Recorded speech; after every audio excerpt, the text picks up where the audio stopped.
I want to talk a little bit about another technology called jQuery. Now, jQuery is JavaScript, right? We often write a lot of our own JavaScript and write all these functions, and sometimes we'll rewrite the same function over and over and over. And it's just a little bit more handy to just bring that function in and reference it because we use it all the time.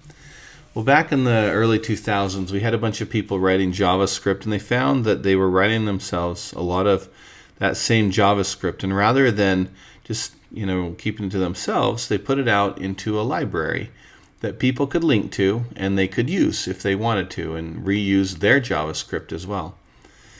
And this JavaScript made life a little bit easier, the way they could reference selectors and do different things. And they built a ton of different code into, and this is something that the normal person could just never read, right? But it's just a bunch of code that's really highly optimized that someone might use. And so what happens with jQuery is we have our HTML page, and up at the top we reference out a file, and this is their file. And if you notice, in this case, it's the same URL right here, okay?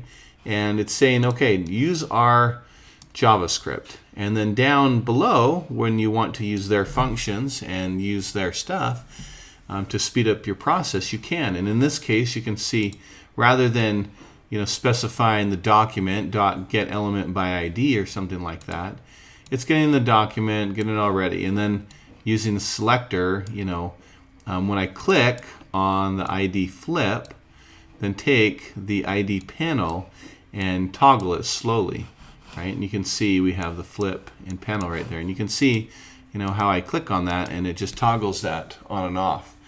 And again, this just kind of speeds up JavaScript lightly, or quite a bit, and that's really its purpose. And there's lots of things you can do with this, all kinds of really fun Ajax libraries and things you can use to add functionality to your pages and slideshows or whatever that is.